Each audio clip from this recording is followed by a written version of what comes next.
चलिए अगले एग्जाम्पल में बढ़ते हैं। अगला एग्जाम्पल क्या कह रहा है? At room temperature, ammonia gas at 1 atm and HCl gas at p atm are allowed to effuse through identical pinholes to the opposite end of glass tube 1 meter. ये ग्लास ट्यूब यदि हमने ले ली एक, ये 1 मीटर की glass tube है, ठीक है। क्रॉस सेक्शन एरिया ए है। यहाँ से हम बोल सकते हैं अमोनिया गैस आपकी जा रही है, यहाँ से हम बोल सकते हैं आपका HCl गैस जा रहा है, ठीक है। एक वाइट डिपॉजिट आपको ऑब्जर्व होता है at distance of 60 centimetre from the HCl and. HCl से 60 सेंटीमीटर की डिस्टेंस पे, यानी 60 सेंटीमीटर हमने मान ली भाई, ये डिस्टेंस कितनी है? 60 सेंटीमीटर।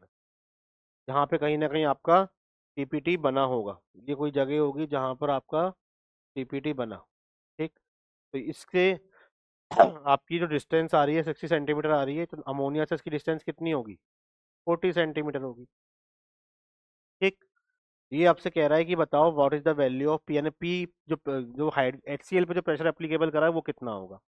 तो रेट ऑफ इफ्यूजन जो होता है वो आपका डायरेक्टली प्रोपोर्शनल होता है pressure upon under root molar मास।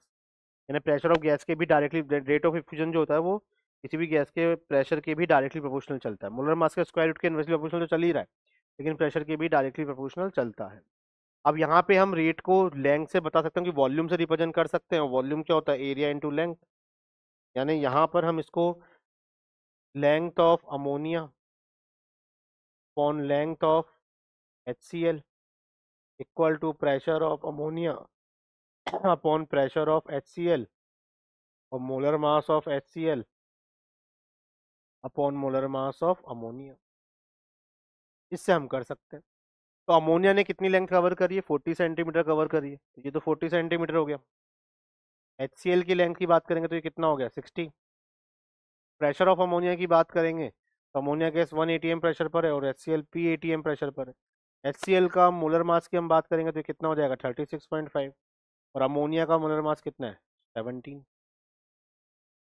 जब इसको आप सॉल्व करेंगे तो आपको पी पता लगेगा। यानी बेसिकली रेट ऑफ इफ्यूजन जो है वो आपका, अभी तक जो हम बात कर रहे थे वो डिफ्यूजन की बात कर रहे थे, तो रेट ऑफ डिफ्यूजन आपका स्क्वायर रूट इनवर्सली प्रोपोर्शनल था square root of its molar mass के। लेकिन यहाँ पे प्रेशर वाली टर्म भी हमारी ऐड हुई है कि किसी भी गैस का डिफ्यूजन होना उस गैस के प्रेशर के भी डायरेक्टली प्रोपोर्शनल चलता है, ठीक है। तो ये कहानी जो हमें यहाँ पे देखने को मिली है, इसको जब आप फर्दर आगे बढ़ाएंगे तो आपको आंसर मिल जाएगा कि इसका आंसर क्या आएगा।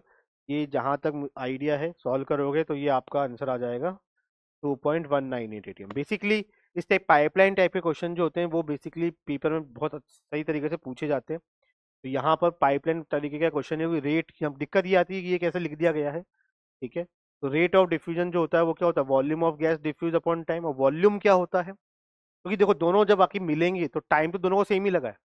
इसको यहाँ पहुंचने में और इसको HCl को 60 सेंटीमीटर कवर करने में टाइम तो सेम ही लगा है, क्योंकि टाइम अलग अलग थोड़ी लग सकता है। जहाँ पे मिलेंगे वहां पे तो कुछ चीज बनी है, वो आपस में जब एक जगह पहुंचेंगे तभी तो बनेंगे। हो सकता है एक तेज भाग रहा है एक धीमे भाग रहा है, लेकिन टाइम दोनों को एक जगह उस पॉइंट पे पहुंचने में तो सेम ही लग रहा है। तो वॉल्यूम जो होता है वो क्या होता है? एरिया इंटू लेंथ, जिसमें कितनी एरिया, एरिया दोनों का सेम लिया है, क्रॉस सेक्शन एरिया ले रखा है यहाँ पर, cross section area uniform cross section area है, ठीक है। तो लेंथ के ऊपर डिपेंड करेगा कितनी डिस्टेंस कवर करी गई है। तो length of ammonia upon length of HCl हमने यहाँ पे करा है।